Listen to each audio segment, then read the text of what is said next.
আসসালামু আলাইকুম রহমতুল্লাহি ওবরকাতুহু।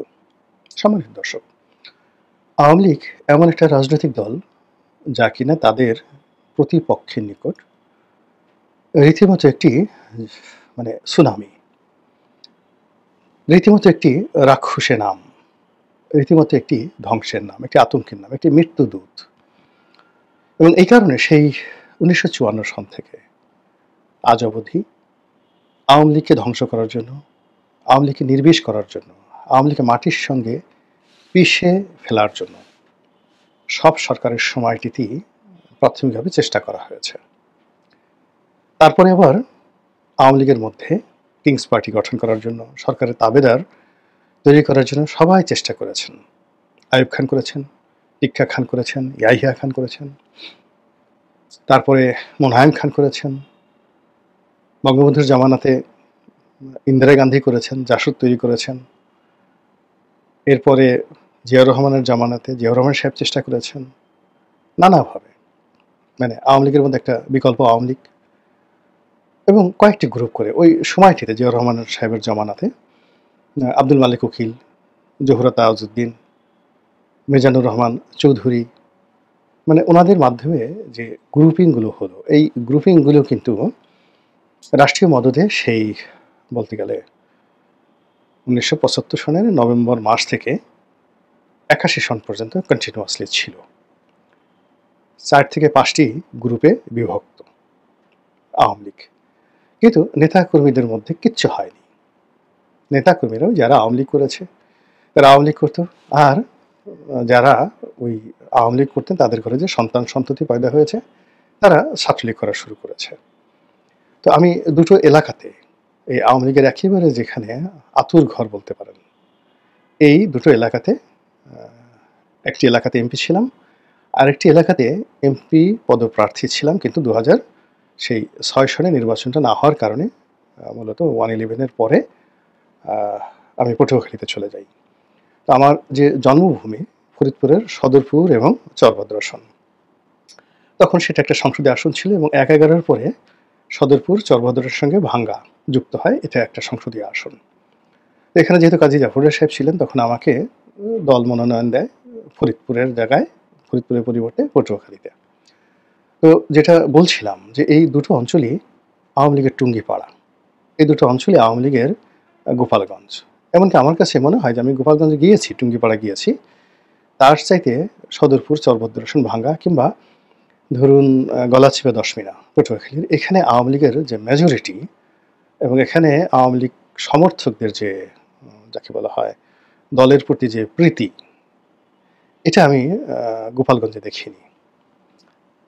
নিজের একটা অভিজ্ঞতার কথা বলি, অনেক দূরে চরভদ্র আসনের পদ্মার তীরে নিঝুম একটি গ্রাম, সেই গ্রামে পদ্মার চরে ১০-১২টি দরিদ্র পরিবার বসবাস করে। এরকম গ্রীষ্মকাল, খেজুর গাছের নিচে এই ১৫-২০ জন লোকের মধ্যে আমি একটা উঠান বৈঠক করছিলাম একেবারে ভর দুপুরে। তো আওয়ামী লীগের সম্ভাব্য প্রার্থী আমার কথা শুনতে এসেছেন, তারা বেশিরভাগই মুরব্বী, আর ওখানে তো চ্যাংলা পোলাপান তেমন নেই, একটা গহীন চর। যাই হোক, আমি সেখানে বঙ্গবন্ধুর কথা বলছিলাম। তো বলার পরে একজন বৃদ্ধ, তিনি কাঁপছিলেন আর কাঁদছিলেন।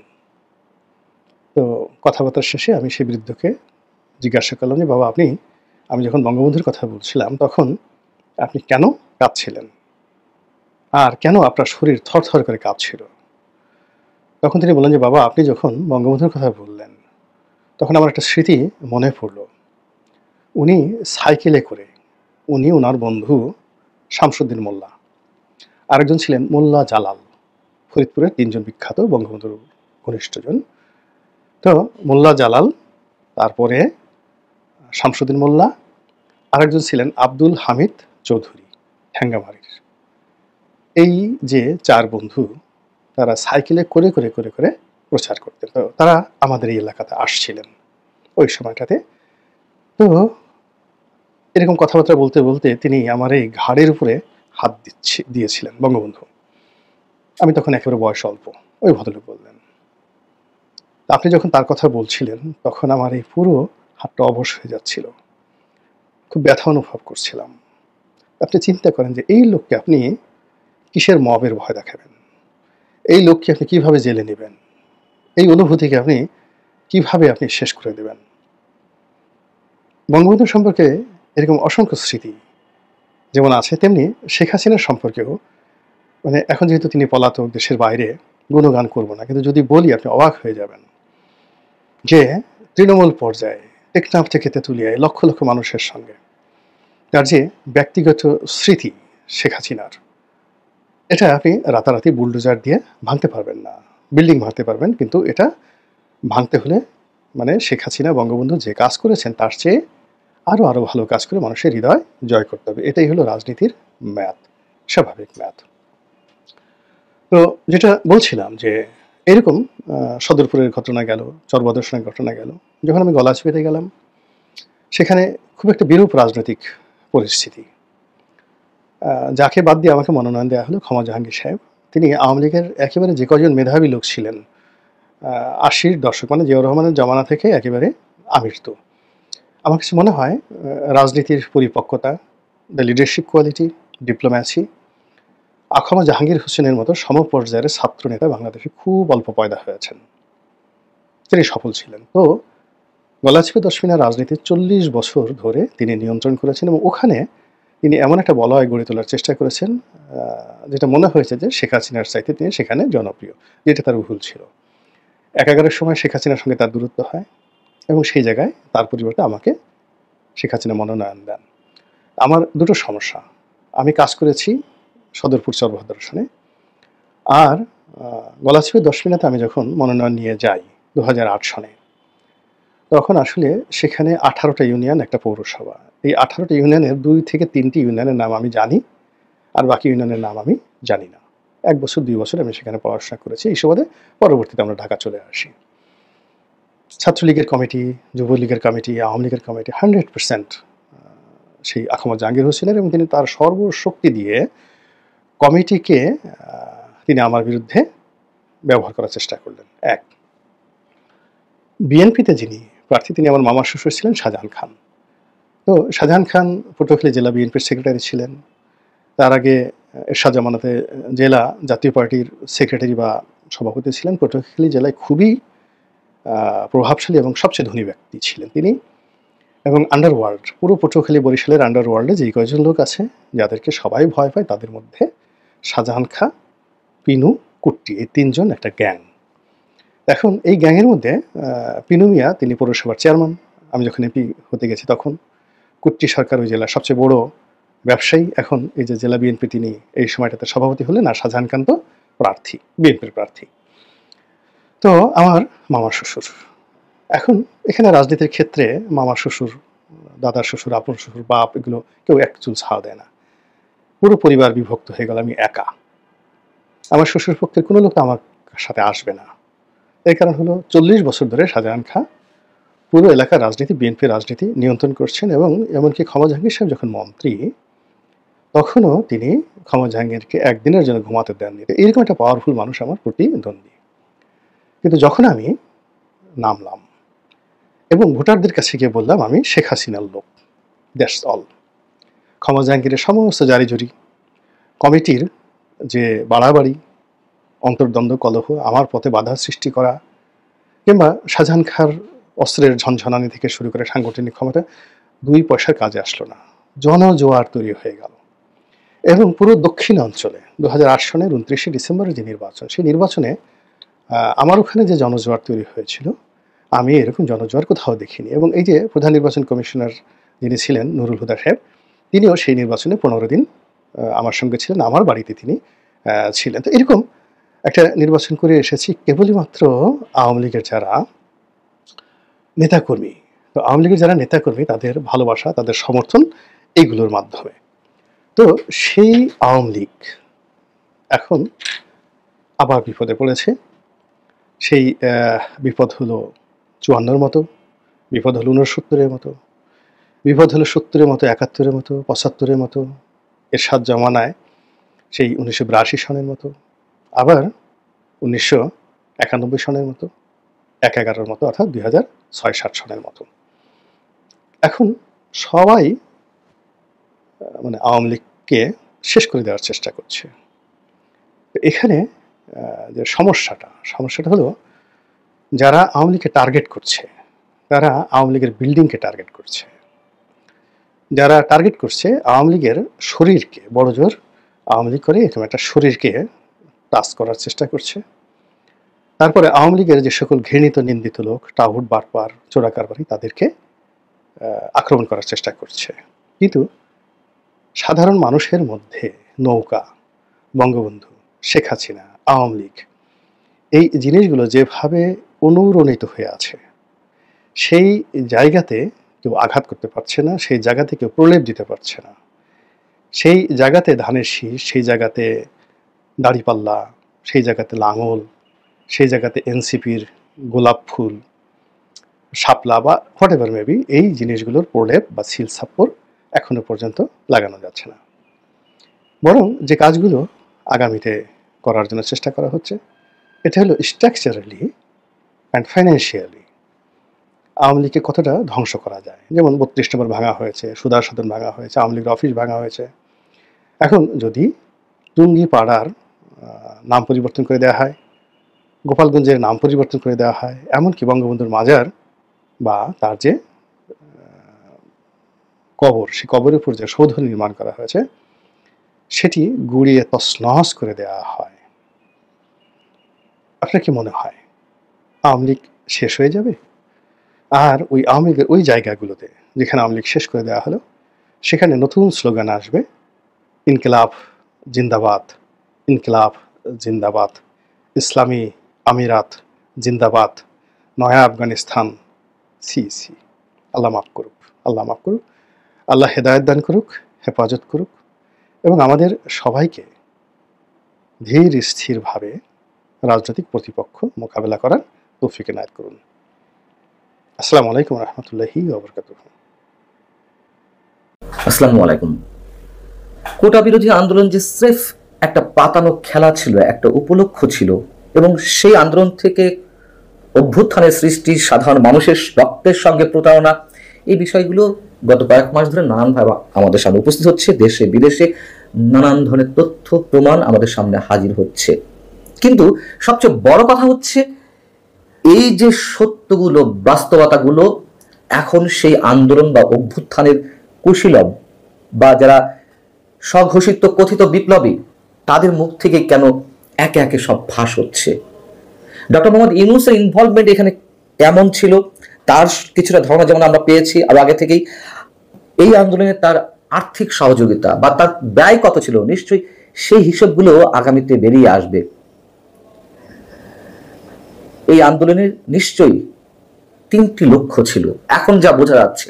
প্রথমত, শেখ হাসিনাকে উৎখাত করা, শেখ হাসিনা সরকারকে উৎখাত করা। 2 নম্বর হচ্ছে রাষ্ট্র ক্ষমতা নিজেদের দখলে নেওয়া আন্দোলনকারীদের।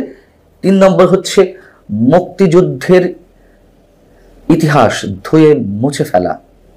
সবকিছু তো এখন প্রমাণের পথে, এবং বলছে মানুষের সঙ্গে প্রতারণা। মানুষ বৈষম্যহীন সমাজ প্রতিষ্ঠার যে স্বপ্ন তাদেরকে দেখানো হয়েছিল, সেখান থেকে তো নেমেছিল। মানুষ কতটা পেয়েছে, তাদের স্বপ্ন কতটুকু বাস্তবায়ন হয়েছে, এটি সবচেয়ে বড় প্রশ্ন।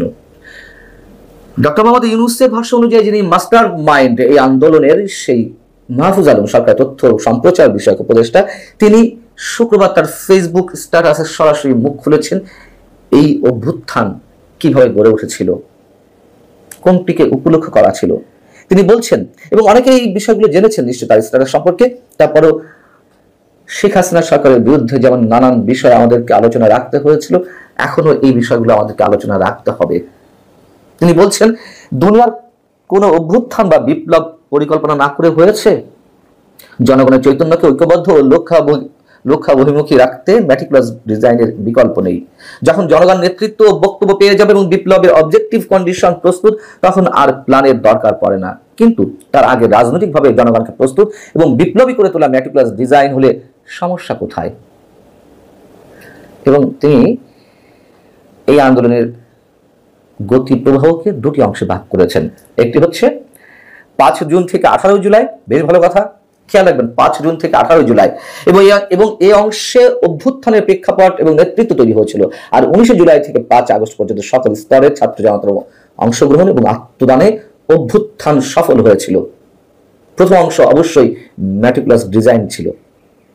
আমি তার বক্তব্যই ধরলাম, আমাদের মন গড়া কোনো তথ্য নয়, শুধু একটু বিশ্লেষণ করি, সমীকরণটা মেলাই।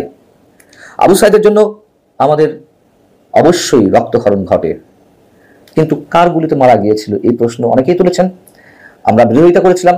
কিন্তু মাহফুজ আলম সরাসরি সেটি বলছেন 5 জুন থেকে 18 জুলাই অভ্যুত্থানের প্রথম অংশ, ক্ষেত্র প্রস্তুতের জায়গা। তাহলে আবু সাইদ নিহত হলেন 16 জুলাই 2024। আমরা দেখেছি পুলিশ গুলি ছুড়ছে, সরাসরি দেখেছি, এটাও সত্য, কিন্তু পুলিশ তো রাবার বুলেট ছুঁড়েছিল এবং তাকে প্রায় 7-8 ঘন্টা, আমার যদি ভুল না হয়ে থাকে 7-8 ঘন্টা পরে হসপিটালে নিয়ে যাওয়া হয়েছিল। কিন্তু পুলিশের রাবার বুলেটে তো আবু সাইদের মৃত্যুর কথা ছিল না, অন্য কেউ তাকে হত্যা করেছিল। ক্ষেত্র প্রস্তুতের জন্য লাশ প্রয়োজন, সেই কারণে, এবং সেদিন থেকেই তো আন্দোলন তুঙ্গে উঠল। আমি এই কথাগুলো বলছি মাহফুজ আলমের যে বক্তব্য সেখান থেকেই যুক্তি খণ্ডনের জন্য। এবং পরের অংশে তিনি কৃতিত্ব দিয়েছেন বিপ্লবী ছাত্র জনতার, অর্থাৎ ওই সময় সাধারণ মানুষের ইনভলভমেন্ট করতে শুরু করে, মানুষ আস্তে আস্তে রাজপথে নামতে শুরু করে। সেই আন্দোলনকে আরো তীব্রতর বেগ দেওয়ার, গতি দেওয়ার একটি ডিজাইন নিশ্চয় ছিল। একের পর এক লাশ, মুগ্ধ কাদের গুলিতে নিহত হয়েছিলেন। স্নাইপার রাইফেলের ব্যবহার কেন হলো, কাদের হাতে গেল, কারা দিল স্নাইপার রাইফেল, এই প্রশ্নগুলো অনেক আগে থেকে উঠেছে। এখন সেগুলোকে জায়েজ করলেন মাহফুজ আলম নিজেই। আমি বলছি না তখন পুলিশের গুলিতে সাধারণ ছাত্রদেরকেও মারা যায়নি। অবশ্যই আমাদের মনে আছে তৎকালীন স্বরাষ্ট্রমন্ত্রী আসাদুজ্জামান খান কামালকে ওয়ারি জোনের ডিসি, একজন ডিসি, তিনি মোবাইলে ফুটেজ দেখাচ্ছেন, স্যার একটা একটা করে গুলি করা হয়, মারা যায়, আবার বাকিগুলো দাঁড়ায় পড়ে, এগুলোও ঘটেছে। কিন্তু ম্যাসিভ আক্রমণটা কাদের পক্ষ থেকে ছিল সেই বিষয়টি কিন্তু এখন মাহফুজ আলমরা নিজেই আমাদেরকে প্রশ্ন করার সুযোগ তৈরি করে দিচ্ছেন। বিএনপি নেতারা, শিবিরের নেতারা তো স্পষ্ট বলেছেন কোথায় কোন পুলিশকে কারা হত্যা করেছে। সিরাজগঞ্জের 18 জন পুলিশকে হত্যা করে যে গাছের সঙ্গে ঝুলিয়ে রাখা হলো, সেটি বিএনপি নেতারা দাবি করছে যেটি আমরা করেছি। মেট্রো রেল বিটিভি ভবনে আগুন দেওয়ার বিষয়টা তো এনসিপি নেতারা সরাসরি টকশোতে উচ্চারণ করছেন, আমাদের কিন্তু আর বিশ্লেষণ না করলেও চলবে। যে বিষয়টি প্রথমে উল্লেখ করছিলাম, ডক্টর মোহাম্মদ ইউনূসের ইনভলভমেন্টটা কেমন ছিল, সেটিও নিশ্চয়ই আমরা আশা করছি খুব শীঘ্রই বের হবে, এই বিপ্লবীদের মুখ থেকেই বের হবে। তার কারণ কয়েকটি প্রমাণ তো এর মধ্যে পাওয়া গেছে।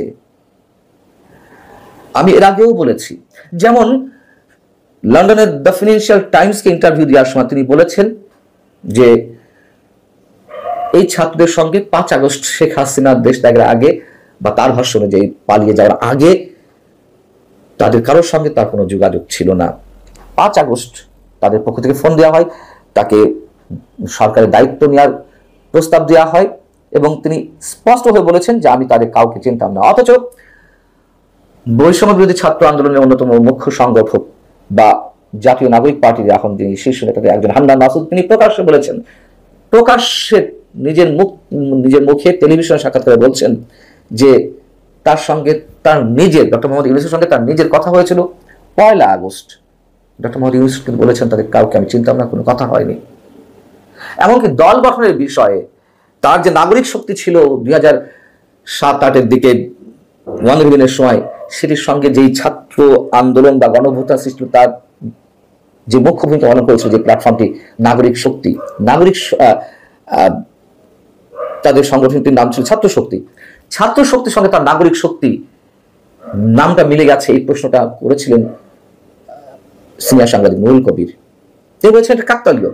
পরে আমরা শুনলাম যে তিনি আবার সম্ভবত ফিনান্সিয়াল টাইমসকেই বলেছেন যে আমি ছাত্রদেরকে বলেছি রাজনৈতিক দল করতে। এর আগে তিনি বলেছিলেন যে আমি ছাত্রদেরকে কাউকে চিনতাম না, তারা রাজনৈতিক দল কিভাবে করলো বা করবে আমি জানি না। আবার তিনি বলছেন আমি বলেছি তাদেরকে রাজনৈতিক দল করতে। ডক্টর মোহাম্মদ ইউনূস এই আন্দোলনে কি পরিমাণ টাকা দিয়েছেন, কি পরিমাণ অর্থ ব্যয় করেছেন, এগুলো মানুষ প্রশ্ন তুলছে অনেক আগে থেকেই। আমরা জানি না, হয়তো খুব শিগগির সেটিও বের হয়ে আসবে। মাহফুজ আলম আবার ধৃষ্টতা দেখিয়েছেন, প্রচন্ড ধৃষ্টতা। তার স্ট্যাটাসে আবারও আমাদের মুক্তিযুদ্ধকে খাটো করার একটা সুযোগ পেয়ে গেছেন এবং তিনি যথারীতি করেছেন। তিনি বলছেন যে ম্যাটিকুলাস ডিজাইনের সমস্যা কোথায়? পাকিস্তানি স্বৈরশাসকদের বিরুদ্ধে ম্যাটিকুলাস ডিজাইন করে আগরতলা ষড়যন্ত্র, 69 গণঅভ্যুত্থান, 71 মার্চ মাসে অসহযোগ আন্দোলন ইত্যাদি ইত্যাদি হয়েছে। তাহলে 24-এর গণঅভ্যুত্থান ম্যাটিকুলাস ডিজাইন হলে সমস্যা কোথায়?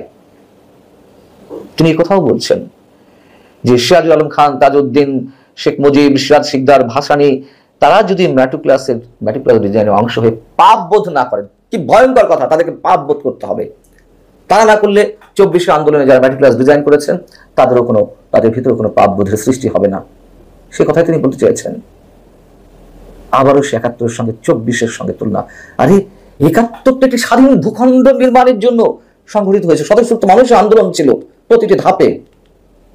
এখানে তো ম্যাটিকুলাস ডিজাইন করে মানুষদেরকে আনা হয়েছে। এবং অবশ্যই বলছি, আওয়ামী লীগের অনেক পরিবারের সদস্যরা এই আন্দোলনের জন্য অংশ নিয়েছিল, অবশ্যই নিয়েছিল। শেখ হাসিনার 15 বছরের দুঃশাসন তারা ক্ষিপ্ত হয়ে ক্ষুব্ধ হয়ে একটা সময় নেমেছিল, কিন্তু তাদের সঙ্গে তো প্রতারণা করা হলো। 71 তো তা ছিল না। আমি ধরে নিলাম যে 71-এর সঙ্গে তিনি তুলনা করছেন। আচ্ছা, সাধারণ মানুষের স্বপ্ন কি ছিল বা তাদেরকে কি স্বপ্ন দেখানো হয়েছিল? কোনো কোটা থাকবে না, স্বপ্ন পূরণ হবে, কোনো বৈষম্য হবে না, গণতান্ত্রিক সমাজ ব্যবস্থা হবে, মানুষ ভোট দিতে পারবে। একটা কিছু হয়েছে 71-এ। আমি তর্কের খাতিরে আবারও বলছি যে সমপর্যায়ে নিয়ে যাওয়ার পরেও বঙ্গবন্ধু, ভাসানী, সিরাজুল আলম খান তারা যে স্বপ্ন এঁকেছিলেন, স্বপ্ন বুনেছিলেন, স্বপ্ন দেখিয়েছিলেন মানুষকে, তারা কথা রেখেছেন। তারা একটা স্বাধীন ভূখণ্ড দিয়েছেন, বঙ্গবন্ধুর নেতৃত্বে দেশ স্বাধীন হয়েছে। তারাই ম্যাটিকুলাস ডিজাইন দিয়ে কি দিয়েছে মানুষকে? নিজেদের স্বার্থ সিদ্ধি করা ছাড়া, নিজেদের রাষ্ট্র ক্ষমতা দখল করা ছাড়া। আমরা এটুকু বলতে পারি, এখন একে একে তারা যা বলছে তারা নিজেরাই প্রমাণ করছেন। 24-এ যারা নিহত হয়েছেন, যারা আহত হয়েছেন, তাদের রক্তের সঙ্গে তারাই প্রতারণা করছেন। এবং সবশেষ যে প্রশ্নটি করতে চাই তা হচ্ছে, কেন তারা একে একে সব ফাঁস করছে? সশস্ত্র বিপ্লবের কথা বলেছে আসিফ মাহমুদ। যদি 5 আগস্ট শেখ হাসিনা দেশ না ছাড়তেন বা পালিয়ে না যেতেন, তাহলে সেই অস্ত্রগুলো কোথায়? আজকে ম্যাটিকুলাস ডিজাইন ফাঁস করে দেওয়া হচ্ছে অধ্যত্বের সঙ্গে। কেন? তার কারণ সবকিছু তারা পেয়ে গেছে। তারা এখন যা ইচ্ছে বলতে পারে, যা ইচ্ছে করতে পারে। এই যে কারণেই, কারণটি কি এটি? আমরা অপেক্ষায় থাকবো, মানুষও অপেক্ষায় থাকবে নিশ্চয়ই আরো অনেক কিছুর জন্য। সেটি তার পক্ষে যাক, কারোর পক্ষে যাক কিংবা বিপক্ষে যাক, অবশ্যই সমীকরণটা সাধারণ মানুষকে মিলাতে